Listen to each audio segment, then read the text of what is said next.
Hello বন্ধুরা, কেমন আছেন সবাই? আরে জিজ্ঞেস করলাম তো, টেক নিউজ তো আসবে যাবে, কিন্তু আপনারা কেমন আছেন এটা খোঁজ নেওয়াও আমার দায়িত্ব বা কর্তব্যের মধ্যে পড়ে। যাই হোক, আজকের টেক নিউজে বেশ কিছু গুরুত্বপূর্ণ আপডেট রয়েছে। প্রথমে দুটো গুগলের আপডেট দিয়ে দিই। প্রথমত, গুগল এবার জিমেলের ওপর আর্টিফিশিয়াল ইন্টেলিজেন্সকে ইমপ্লিমেন্ট করতে চলেছে। অ্যাকচুয়ালি গুগল চাইছে এই আর্টিফিশিয়াল ইন্টেলিজেন্সকে কাজে লাগিয়ে একটা অটোমেশন রিপ্লাই তৈরি করতে। অর্থাৎ কেউ আপনাকে মেল করলো, গুগল অটোমেটিক্যালি একটা অটো রিপ্লাই তৈরি করবে এবং সেটা আপনাকে সাজেস্ট করবে। আপনি চাইলে সেই সাজেশনটাই রেখে দিতে পারেন, সেই রিপ্লাইটা পাঠাতে পারেন। আবার চাইলে আপনি সেটাকে এডিট করতে পারেন, কাস্টমাইজ করতে পারেন। যদিও এখনো পর্যন্ত সেই আপডেট রোল আউট হয়নি, বলা হচ্ছে 2024-এর জুন মাসের পর থেকেই এই আপডেট রোল আউট হওয়া শুরু হয়ে যাবে। অবশ্যই এটা কিন্তু একটা দারুণ ফিচার হতে চলেছে, বিশেষ করে যারা মেল বেশি ইউজ করেন, অফিসিয়াল মেলের ক্ষেত্রে এটা কিন্তু খুবই জরুরি। আর একটা ইমপ্লিমেন্টেশন হচ্ছে গুগলের যে ফোন অ্যাপ্লিকেশন রয়েছে সেই ফোন অ্যাপ্লিকেশনে। আপনি চাইলে গুগলের ফোন অ্যাপ্লিকেশন ইউজ করতেই পারেন, যে কোনো মোবাইল, তার জন্য যে গুগলের ফোন হতে হবে এমন নয়। ওই গুগলের ডায়ালার যে অ্যাপ্লিকেশনটা, সেই অ্যাপ্লিকেশনে স্প্যাম প্রোটেকশন ফিচার আসতে চলেছে। স্প্যাম প্রোটেকশন ফিচার আপনি অন করে দেবেন মানে সেখানে কোনো প্রমোশনাল কল বা মেসেজ আসবে না। এমনকি কেউ স্ক্যাম করার জন্য আপনাকে কল করছে, ব্যাংকিং ডিটেলস আছে, সেই স্ক্যামিং যে কলগুলো সেগুলো কিন্তু গুগল অটোমেটিক্যালি ব্লক করে দেবে। সত্যি এই আর্টিফিশিয়াল ইন্টেলিজেন্সের ব্যবহারগুলোই আমরা গুগলের কাছ থেকে দেখতে চাই। আর গুগল যদি এই আর্টিফিশিয়াল ইন্টেলিজেন্সের ব্যবহারগুলো সত্যিই করে উঠতে পারে, তাহলে এক্ষেত্রে আবার iOS বা আইফোন কিন্তু অনেকটাই পিছিয়ে যাচ্ছে। কারণ আইফোনে এখনো পর্যন্ত আর্টিফিশিয়াল ইন্টেলিজেন্সের ব্যবহার আমরা দেখিনি। যদিও iOS 18-এ কি আর্টিফিশিয়াল ইন্টেলিজেন্সের ইমপ্লিমেন্টেশন থাকে, অবশ্যই আমরা ভিডিও আনার চেষ্টা করব। আর এই সমস্ত ভিডিও সবার আগে দেখার জন্য অবশ্যই সাবস্ক্রাইব করে ঘন্টিটা বাজিয়ে রাখবেন। আর আজকের টেক নিউজের 1,500 লাইক করার সম্পূর্ণ কিন্তু দায়িত্ব আপনার। স্ক্যাম, ডেটা ব্রিচ, এগুলো এখন নৈমিত্তিক ঘটনা হয়ে গেছে, কিন্তু সেটাই যদি একটা ট্রাস্টেড কোম্পানির কাছ থেকে হয় তখন কিন্তু আমাদের যথেষ্ট ভয়ের কারণ থাকে। আমরা অলরেডি দেখেছিলাম ভারতবর্ষের যে আধার কার্ড, তার ডেটা লিক হয়ে গেছিল ডার্ক ওয়েবে। অবশেষে বোট, অনেক সময় বোট কোম্পানির আমরা TWS স্মার্ট ওয়াচের রিভিউ করেছি, বোটের 7.5 মিলিয়ন ইউজারের কিন্তু ডেটা ডার্ক ওয়েবে বিক্রি হচ্ছে। এবং সেই যে ডেটাগুলো, তার মধ্যে তাদের পার্সোনাল ফোন নাম্বার থেকে শুরু করে মেল আইডি থেকে শুরু করে সমস্ত কিছু রয়েছে। অ্যাকচুয়ালি বোটের একটা অ্যাকাউন্টের রেজিস্টার করতে যে যে ইনফরমেশান দরকার হয়, সমস্ত ইনফরমেশান ডার্ক ওয়েবে বিক্রি হচ্ছে। মাত্র 2 MB ডেটা, তার মধ্যে 7.5 মিলিয়ন ইউজারের ডেটা রয়েছে। তো বোটের কোনো আপনি প্রোডাক্ট ইউজ করছেন, কোনো জায়গায় লগ ইন করেছেন, কমেন্ট বক্সে লিখে জানাবেন। যেমনটা কথা ছিল, স্যামসাং আজকে দুটো স্মার্টফোন লঞ্চ করে দিয়েছে, স্যামসাং গ্যালাক্সি M55 এবং স্যামসাং গ্যালাক্সি M15।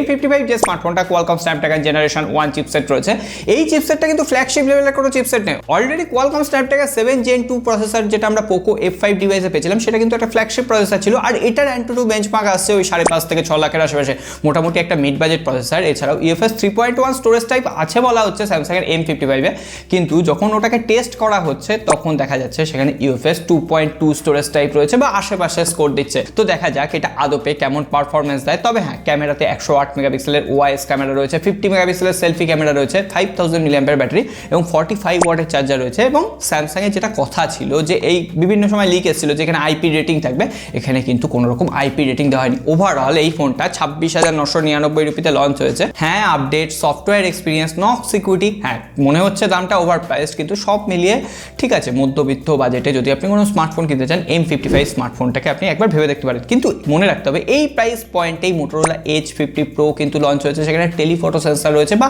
অন্যান্য Realme 12 Pro Plus যে ফোনটা, প্রো ফোনটা, সেখানেও টেলিফটো সেন্সর রয়েছে। তো অবশ্যই টেলিফটো সেন্সর থাকলে তাতে একটু বেশি অ্যাডভান্টেজ পাওয়া যায়। আর M15 যে স্মার্টফোনটা, যারা আপনারা কম দামে 5G স্মার্টফোন খুঁজছেন, তাদের জন্য একটা বেটার চয়েস হতে পারে। স্যামসাংয়ের এই দুটো স্মার্টফোন কেমন লাগলো আপনাদের কমেন্ট বক্সে জানান। আর জাস্ট ভিডিও এডিট করতে করতে একটা এক্সক্লুসিভ খবর পেলাম, স্যামসাং গ্যালাক্সি F55 এই ফোনটাও নাকি খুব তাড়াতাড়ি লঞ্চ হতে চলেছে। কারণ BIS সার্টিফিকেশন সেকশনে ফোনটা এনলিস্টেড হয়ে গেছে, এমনকি ফার্স্ট লুকও সামনে চলে এসছে। হতে পারে এই মাসের শেষের দিকে লঞ্চ করবে। ওই 25-26 হাজার রুপির স্মার্টফোন হবে। আর ওখানে কিন্তু Exynosের 1480 মানে A55 যে প্রসেসরটা আমরা পেয়েছিলাম, সেই প্রসেসরটা থাকতে পারে। অ্যাপেলের অবস্থাটা কিন্তু আস্তে আস্তে খারাপের দিকে যাচ্ছে। প্রত্যেকটা প্রজেক্টে অ্যাপেল ফেল করছে। অলরেডি অ্যাপেলের যে অটোমেটিক কার ভেহিকেল প্রজেক্ট ছিল, সেটা তারা পিছিয়ে দিয়েছে, বন্ধ করে দিয়েছে বলা যায়। এমনকি অ্যাপেলের যে ফোল্ডিং প্রজেক্ট এতদিন শোনা যাচ্ছিল না, সেটা আস্তে আস্তে ডেভেলপ হচ্ছে। 2026 সাল নাগাদ অ্যাপেলের প্রথম ফোল্ডিং ফোন আমরা দেখতে পাবো। কিন্তু আজকে শোনা যাচ্ছে না, অ্যাপেলের ফোল্ডিং ফোন এখন মোটামুটি লঞ্চই হচ্ছে না। স্যামসাং যবে জেড ফোল্ড 9 সিরিজ আনবে ঠিক সেই সময় গিয়ে অ্যাপেলের ফোল্ডিং স্মার্টফোন আমরা দেখতে পেতে পারি। আর শুধুমাত্র এখানেই শেষ নয়, অ্যাপেল যে ছোটোখাটো প্রজেক্টের উপর কাজ করছিল সেই প্রজেক্টগুলো অ্যাপেল কিন্তু এখন ভেতরে বন্ধ রাখছে। অ্যাপেল শুধুমাত্র এখন জোর দিচ্ছে আর্টিফিশিয়াল ইন্টেলিজেন্সের ওপর। দেখা যাক iOS 18-এ কী আর্টিফিশিয়াল ইন্টেলিজেন্সের ফিচার আমরা পাই, সেটা জানার জন্য খুবই আমি এক্সাইটেড। অলরেডি ভিভো T3 স্মার্টফোনটা লঞ্চ হয়ে গেছে, আমরা রিভিউ করেছি, আপনারা অনেকেই মিস করে গেছেন, আই বাটনে লিঙ্ক আছে, সেই ভিডিওটা একবার দেখে নেবেন। ওই ফোনটা ছোট ভাই ভিভো T3X এবার ইন্ডিয়ান মার্কেটে লঞ্চ করতে চলেছে এবং সেই ফোনটা 15,000 রুপি নিচে আসবে। কোয়ালকম স্ন্যাপড্রাগন 6 জেনারেশন 1 চিপসেট থাকবে বলা হচ্ছে, এছাড়াও 6000 মিলিঅ্যাম্পিয়ার ব্যাটারি এবং dual stereo speaker. Qualcomm Snapdragon 6 generation 1 এই চিপসেটটা দিয়ে 15,000 রুপি নিচে, অবশ্যই এটা একটা ভালো স্মার্টফোন। শুধুমাত্র এখানেই শেষ নয়, রিয়েলমির পক্ষ থেকে একদম নতুন একটা সিরিজ লঞ্চ করতে চলেছে 15ই এপ্রিল, রিয়েলমি P1 এবং রিয়েলমি P1 Pro। যদিও এখনো পর্যন্ত অফিসিয়াল কনফার্মেশন নেই, বিভিন্ন ধরনের লিক এসছে, এমনকি স্পেসিফিকেশন কি হবে সেটাও জানা যায়নি। যেটুকু বোঝা যাচ্ছে রিয়েলমি P1 যে স্মার্টফোনটা সেখানে সব থেকে কম দামে মিডিয়াটেকের ডায়মন্ডসিটি 7050 চিপসেট দেওয়া হবে এবং সেটা 15,000 রুপি নিচে। আর P1 Pro যে ফোনটা সেখানে কোয়ালকম স্ন্যাপড্রাগন 6 জেনারেশন 1 চিপসেট থাকবে এবং সেটাও 15 থেকে 20,000 রুপির মধ্যে হবে। বাংলাদেশে অবভিয়াসলি ফোনগুলো অ্যাভেলেবেল হয়ে যাবে। রিয়েলমি P সিরিজের আন্ডারে বেশ কিছু performance centric budget category smartphone launch করবে। তো দেখা যাক, রিয়েলমির একের পর এক নতুন সিরিজ লঞ্চ করছে ঠিকই, দেখা যাক কি হয়। নাথিং ফোন 2A এই ফোনটা সবে মাত্র লঞ্চ করলো। ওই ফোনটার টেস্টিং মোটামুটি শেষ, আমরা ফার্স্ট ইমপ্রেশনের ভিডিও দিয়েছিলাম। এই সপ্তাহে মোটামুটি ফুল রিভিউ চলে আসবে। এছাড়াও নাথিং ওএসে কি এক্সট্রা ফিচার রয়েছে, বেস্ট ফিচার কোনগুলো, সেটার উপরেও একটা ভিডিও তৈরি হচ্ছে, সেটাও এই সপ্তাহেই আসবে। নাথিং ওএসের ভিডিওটা কিন্তু খুবই ইম্পর্টেন্ট, কারণ নাথিং ফোন কিনতে গেলে ওই ওএসটাই পাবেন, আপনার কনসিডার করতে সুবিধা হবে। কিন্তু এরই মধ্যে নাথিং ফোন 3 ফোনটা কেমন দেখতে হবে তার একটা লিকড ফার্স্ট লুক সামনে এসছে। ফোনটাকে এখনো পর্যন্ত দেখে বোঝার উপায় নেই যে কেমন দেখতে হবে, তবে পেছনের দিকে তিনটে ক্যামেরা রয়েছে দেখে বোঝা যাচ্ছে।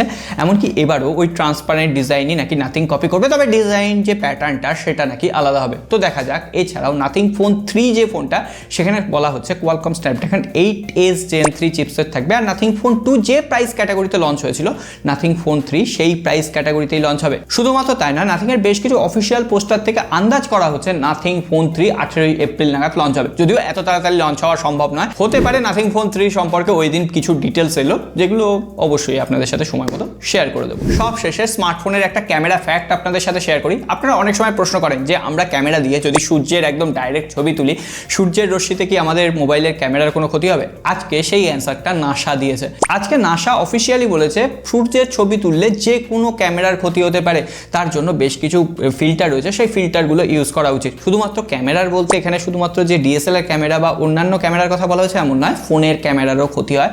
সুতরাং ডাইরেক্ট সূর্যের ছবি তুলবেন না, এবং তার জন্য বিভিন্ন ফিল্টার অলরেডি অ্যাভেলেবেল মার্কেটে। কিন্তু ফোনের জন্য কোনো ফিল্টার আছে কিনা আমার জানা নেই, তো আপনারা ন্যাচারালি সেগুলো ইউজ করতে পারেন। আর সূর্যের ছবি আমাদের সাধারণ মানুষের কি দরকার পড়তে পারে সেটাও আমার জানা নেই, তবে আপনাদের ওই সাবস্ক্রাইব বাটনটা টিপে রাখার দরকার রয়েছে পরবর্তী টেক আপডেটগুলোর জন্য। যাই হোক, সকলে ভালো থাকবেন, দেখা হবে আগামী পর্বে।